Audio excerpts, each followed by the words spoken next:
არის ასეთი ქვეყანა, მას საქართველო ჰქვია. ფილმების სერიალის მიზანია საქართველოს სხვადასხვა მხარეთა და მუნიციპალიტეტთა პოტენციალის და რაც მთავარია ტურისტული სფეროს გამომზეურება. ამჯერად ქვემო ქართლის რეგიონს, კერძოდ კი დმანისის მუნიციპალიტეტს წარმოგიდგენთ. დმანისი, ეს საკაცობრიო მნიშვნელობის ქალაქი დედაქალაქიდან 102 კილომეტრზე მდებარეობს, ზღვის დონიდან 1200 მეტრზე. ის მდინარე მაშავერას ორივე ნაპირზეა გაშენებული და ზომიერად ნოტიო კლიმატით ხასიათდება. დმანისის ისტორიას ქრონოლოგიურად თუ გავყვებით, დავინახავთ, რომ იგი ადამიანის ევოლუციის პროცესის პარალელურად ვითარდებოდა. მოდით ჩვენც აქედან დავიწყოთ ამ უძველესი, შეიძლება ითქვას არქაული მხარის გაცნობა. არქეოლოგების მიერ აქ აღმოჩენილმა შუა საუკუნეების დმანისის ნაქალაქარმა და მის წიაღში ნაპოვნმა პირველ ყოფილი ადამიანის ნაშთებმა დმანისი მსოფლიოს ყურადღების ცენტრში მოაქცია. ეს კი კულტურული და ტურისტული თვალსაზრისით უდიდესი მონაპოვარია. ეს ყველაფერი კი ასე დაიწყო. ვეფხისტყაოსნის 750 წლის იუბილის აღნიშვნა იგეგმებოდა. გადაწყდა საიუბილეოდ წარმოედგინათ შუა საუკუნეების ამსახველის სრულყოფილი ექსპოზიცია. 1936 წელს გენიალურმა ისტორიკოსმა და ქართველთა განმანათლებელმა ივანე ჯავახიშვილმა ინიციატივა თავის თავზე აიღო. გადაწყვეტა ჩატარებულიყო არქეოლოგიური გათხრები და წარმოედგინათ შუა საუკუნეების ქალაქის სახეც. მან კარგად იცოდა დმანისის ისტორიული წარსულის შესახებ და სწორედ ეს მიდამო აირჩია გათხრების ჩასატარებლად. ექსპედიციას კი ცნობილი მეცნიერი ლევან მუსხელიშვილი ჩაუყენა სათავეში. აქ მართლაც აღმოჩნდა შუა საუკუნეების ნაქალაქარი, რომელიც დმანისის ნაქალაქარის სახელით არის ცნობილი. მის ტერიტორიაზე აღმოჩნდა მრავალი არქიტექტურული ძეგლი, სამაროვნები, აბანოები, ქვით ნაშენი გზები, ციხე-სიმაგრე, რომელსაც შიდა ციხეს უწოდებენ. მას 3250 კვადრატული მეტრი ეკავა და მოიცავდა საცხოვრებელ და სამეურნეო ნაგებობებს. შემოვლებული ჰქონდა ძლიერი ბურჯები და საბრძოლო კოშკები. მის ტერიტორიაზე უხვადაა აღმოჩენილი სხვადასხვა ქვეყნის მონეტები, ჭურჭელი და იარაღები.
აქვეა 200 მეტრის სიგრძის საიდუმლო გვირაბი, რომელიც მაღალ საინჟინრო დონეზეა აგებული.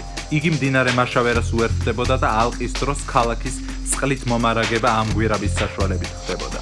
მტრის მიერ ქალაქის აღების საფრთხის შემთხვევაში კი მოსახლეობის ევაკუაციისთვისაც იყენებდნენ. ყოველივე ზემოთ ჩამოთვლილი, ანტიკური და ფეოდალური ხანის არქეოლოგიური მასალა და კიდევ ნაქალაქარზე შემორჩენილი რამდენიმე ბაზილიკური ტიპის ეკლესია ადასტურებს, რომ შუა საუკუნეებში დმანისი თბილისის შემდეგ ერთ-ერთი ძლიერი და განვითარებული ქალაქი იყო. იგი მთავარი სავაჭრო გზების გზაჯვარედინზე აშენდა. აქ გადიოდა ის გზები, რომელიც დღეს აბრეშუმის გზის სახელით არის ცნობილი. ამ გზებით უკავშირდებოდა საქართველო წინა აზიას, თურქეთს, ბიზანტიას და ევროპას. თუმცა დმანისის ნაქალაქარის უნიკალურობა მხოლოდ ამით არ განისაზღვრება. ამ მიდამოების კვლევა შემდეგშიც აქტიურად გრძელდებოდა და ბოლო 20-30 წლის მანძილზე სენსაციურ შედეგამდე მივედით. ნაქალაქარის ცენტრალურ ნაწილში, ნაგებობების ქვეშ არსებულ დანალექ ფენებში გამოვლინდა გადაშენებული ცხოველების ძვლები და პრეისტორიული ხანის ადამიანის, ჰომინიდის თავის ქალები, ყბები და 60-მდე სხვა ნაწილი. მეცნიერების მიერ დადგინდა, რომ აფრიკის გარეთ ყველაზე ძველი ადამიანი დმანისელი ადამიანი, ჰომო ერგასტერის ეგრეთ წოდებული მუშა ადამიანის გვიანეულ სახეობას, ჰომო ერექტუსების, ანუ წელგამართული ადამიანის, ადრეული ჰომო საპიენსის ჯგუფს განეკუთვნება და 1.800.000-700.000 წლით თარიღდება. დმანისის აღმოჩენები ძირფესვიანად ცვლის წარმოდგენას უძველესი ადამიანის ევრაზიაში პირველადი განსახლების დროზე, მიზეზებზე და მიგრაციის გზებზე. მეცნიერებმა დაადგინეს, რომ ჰომინიდი ევოლუციასთან ერთად იწყებს საცხოვრებელი არეალის გაფართოებას და ახალი სივრცეების აღმოჩენას. ეს არის ხმალპილა ვებხვი, რომელსაც ჩვენ მეგანთევრონს ვეძახით. აფრიკის ელემენტია. აი ამითი დასტურდება კიდევ ერთხელ, რომ დმანისელი ადამიანი აფრიკიდანაა მოსული აქ. ასე რომ დმანისელი ჰომო ერექტუსი აფრიკის კონტინენტიდან არის მოსული ამ ტერიტორიაზე და მერე აქედან იწყებს მიგრაციას ევროპასა და აზიაში. ესპანეთსა და იტალიაში აღმოჩენილი ჰომინიდი 800,000 წლით თარიღდება. საფრანგეთში მხოლოდ 9 მილიონი წლით.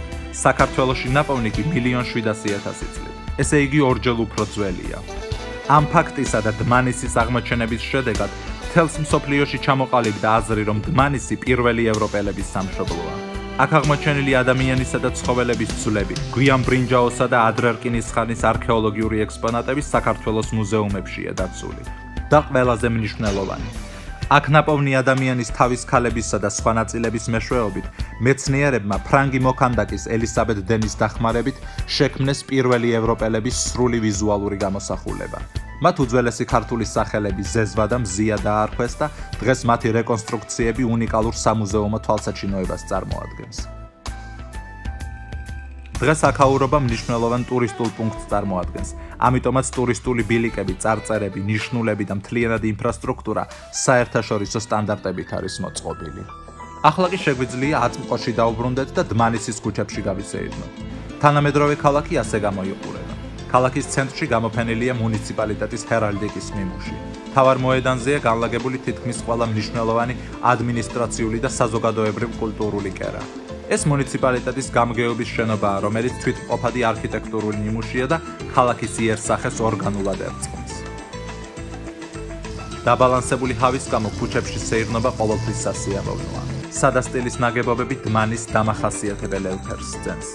თავად ნახავთ, რომ აქ განათლებას და მომავალი თაობის აღზრდას განსაკუთრებული მნიშვნელობა ექცევა. ამ მასიურ შენობაში ნომერ პირველი საჯარო სკოლაა განთავსებული, სადაც წარმატებული სასწავლო პროცესისათვის ყველანაირი პირობაა შექმნილი და იგი ევროპულ სტანდარტებს სრულად შეესაბამება. ფუნქციონირებს მრავალი სხვადასხვა წრე, სადაც ახალგაზრდები ხალხურ რეწვას, ხეზეკვეთას, თექის დამუშავებას, ქარგვას და სხვა ხალხურ ხელსაქმეს სწავლობენ. დროდადრო კი ქალაქის დამთვალიერებლებისათვის და ტრადიციული სუვენირებით დაინტერესებული ტურისტებისთვის გამოფენა გაყიდვებსაც აწყობენ. ქალაქს ერთიორად მატებს ხიბლს 1300 კვადრატულ მეტრზე ტერასებად გაშენებული დმანისის ცენტრალური სკვერი. სუფთა ჰაერზე სასიამოვნო მოსასვენებელი ადგილი. სკვერის გასწვრივ მდგარი შენობა კულტურისა და ხელოვნების ცენტრს წარმოადგენს. მნახველებისათვის მისი მონახულება დმანისის კულტურულ სფეროზე სათანადო წარმოდგენას შეგიქმნის. აქ ფუნქციონირებს უბადლო ქართველი მსახიობის ზინაიდა კვერენჩხილაძის მიერ დაარსებული მისივე სახელობის დრამატული თეატრი. თეატრი ინტენსიურად მუშაობს. მის სცენაზე ერთმანეთს წარმატებით ცვლიან ახალგაზრდული თეატრალური დასი და ქალთა ვოკალურ-ფოლკლორული ანსამბლი, რომელიც სამხრეთ საქართველოს ტრადიციების და ეთნოგრაფიის ცოცხალი ნიმუშია. შენობის მეორე სართულზე კი მოწყობილია არქეოლოგიური ექსპოზიცია.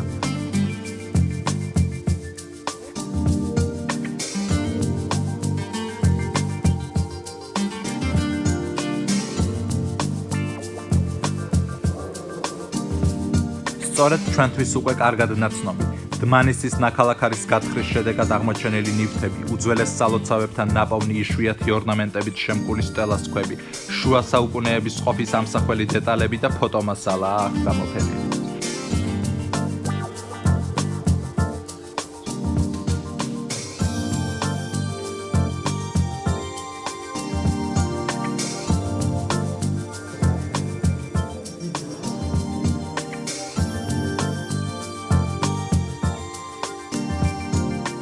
მეტად მნიშვნელოვანი ექსპონატია 1244 წლით დათარიღებული მონეტები მეფე დავით ნარინის გამოსახულებით, რაც იმაზე მეტყველებს, რომ მე-13 საუკუნეში დმანისში ზარაფხანაც იყო და ფული იჭრებოდა.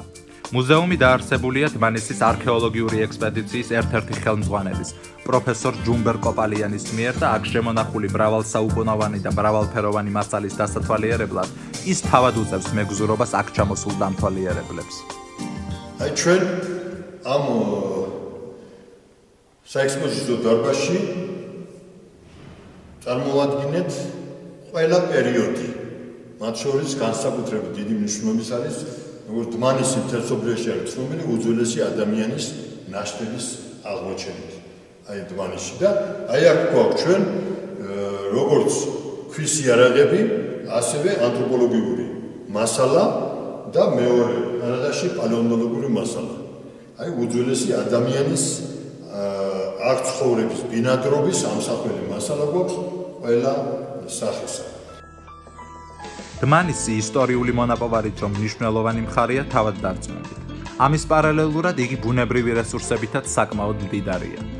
დმანისიდან 5 კილომეტრში ბუნების ლამაზი პეიზაჟის წიაღში მდებარეობს პანტიანის ტბა. ამ ადგილიდან იწყება ალპური ზონა. კლიმატით შესაბამისად განსაკუთრებულია, რაც საკურორტო არეალის შექმნას უწყობს ხელს. აქ თავისუფლად შეიძლება მოეწყოს სათევზაო, საჯირითო, საბანაო, დასასვენებელი და საპიკნიკო ტურები შესაბამისი ინფრასტრუქტურის მოწყობის შემთხვევაში. ეკოტურიზმის მოყვარულებს შეიძლება შევთავაზოთ ქვეითი გასვლა ლაშქრობა პანტიანის ტბის გარშემო არსებულ წიწვოვან ფოთლოვან ტყეებში და საკუთარი ხელით დაკრიფონ სხვადასხვა კენკროვანი მცენარეების სასარგებლო ნაყოფი. ტურიზმის განსავითარებლად ამ ყველაფრისთვის მზადდება პროექტი და ადგილობრივი ხელმძღვანელობა უკვე მუშაობს ინვესტორის მოსაზიდად.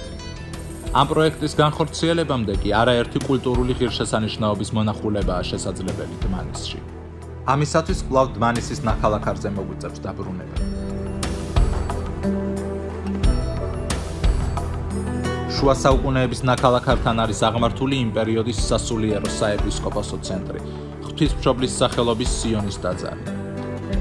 მართლმადიდებლობის ეს ბურჯი და სამხრეთ საქართველოს მნიშვნელოვანი რელიგიური კერა მე-11-მე-12 საუკუნეებით თარიღდება და სამნავიან ბაზილიკას წარმოადგენს.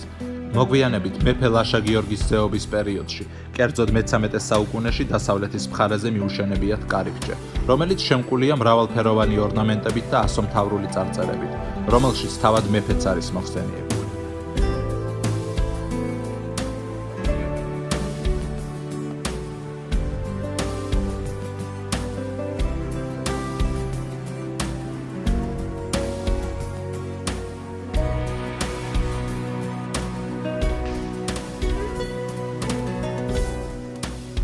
ოთხმოციანი წლებიდან ამ ეკლესიაში დაიწყო საკონსერვაციო სამუშაოები და აღდგა. 2004 წლიდან კი დმანისის ეპარქიის საკათედრო ტაძრის ფუნქცია დაიბრუნა. დმანისის სიონის აღმოსავლეთ მხარეს აგებულია გეგმით 4-კუთხა სამრეკლო, რომელიც მრავალჯერ არის გადაკეთებული.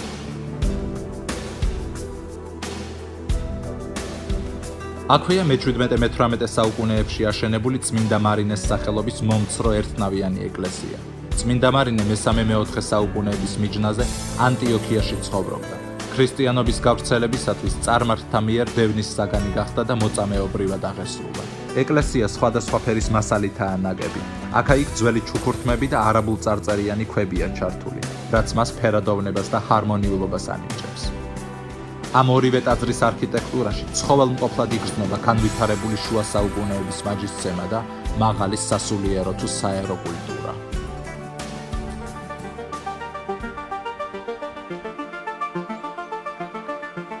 ამდენად, დმანისის ტურისტული პოტენციალი ის მადანია, რომელსაც არაერთი მნახველი განუცვიფრებია და დაუინტერესებია. უძველესი ადამიანების ზეзвას და მზიას ქალაქის მნიშვნელობა ცივილიზებული სამყაროს არეალში დღითი დღე იზრდება და გულგრილს არავის ტოვებს.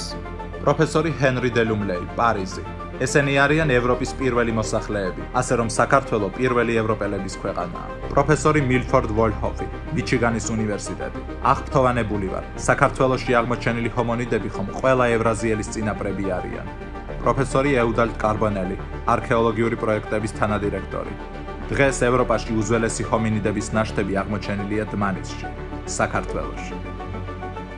ასე რომ ყველას გირჩევთ, ჩამოხვიდეთ და საკუთარი თვალით ნახოთ პირველი ევროპელების სამშობლო.